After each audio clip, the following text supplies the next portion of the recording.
We've literally been to the moon. We've got robots cruising around Mars.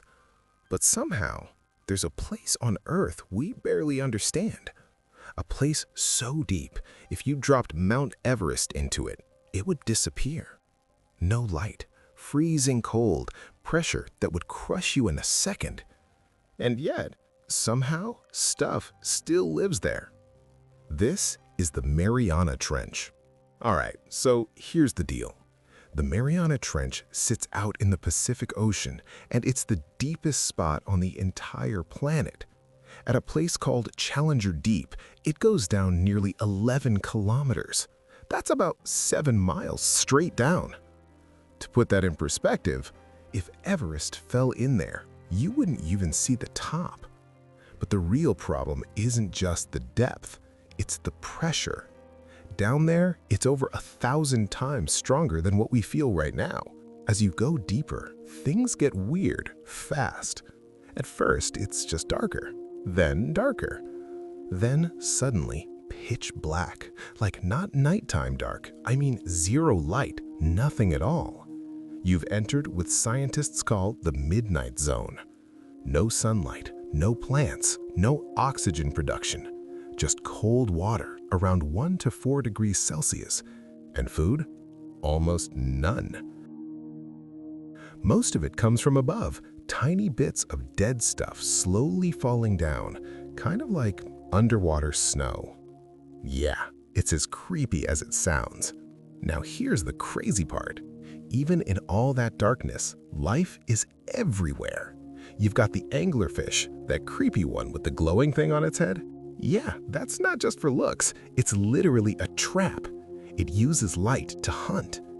Then there's the giant amphipod, basically a shrimp, but way bigger than it has any right to be. And then, well, the deepest fish ever found, the Mariana snailfish. This thing looks super soft, almost like jelly. No hard bones, no air pockets, because if it had those, it would just get crushed instantly. Instead, it's built to handle the pressure. Its body chemistry is completely different from ours. It even uses special molecules to keep its cells from collapsing. Basically, this thing is built for a world we couldn't survive for a second in. Down here, normal rules don't apply. Some creatures don't even have eyes because what's the point?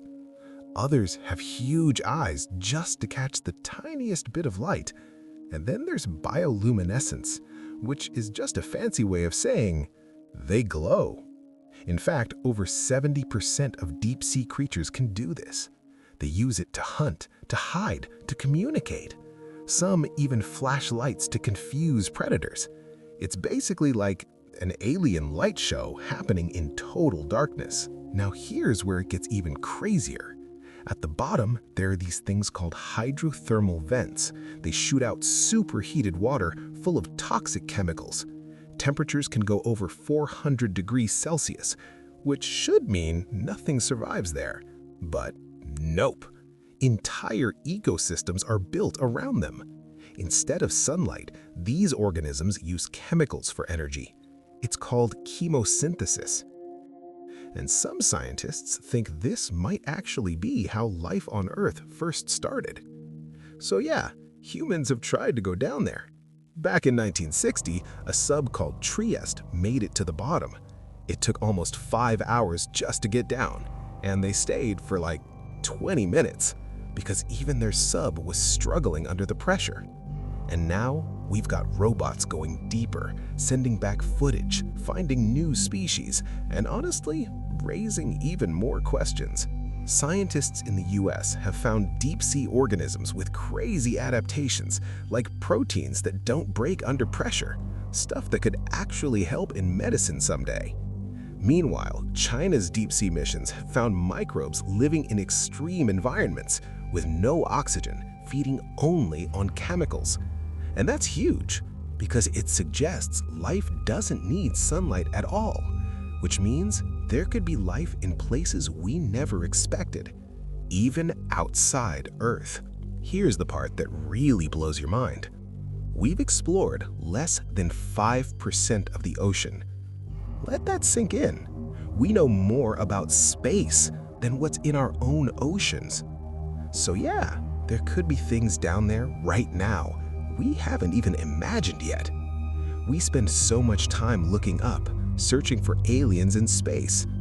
But maybe we've been looking the wrong way. Because deep down in the ocean, in total darkness, under insane pressure, life didn't just survive. It adapted, it evolved into something completely alien. And we've only just started to find it. Even sound behaves differently down here. In the deep ocean, you don't hear waves, you don't hear wind, just distant, low vibrations.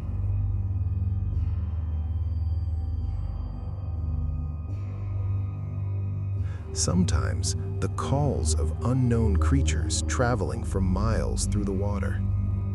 And in all that darkness, those sounds are the only proof that something else is out there.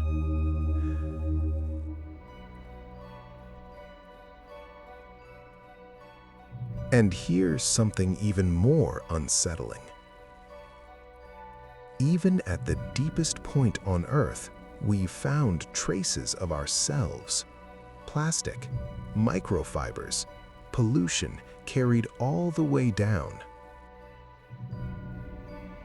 Which means, no matter how far or how deep we go, human impact follows, even into places we've barely explored.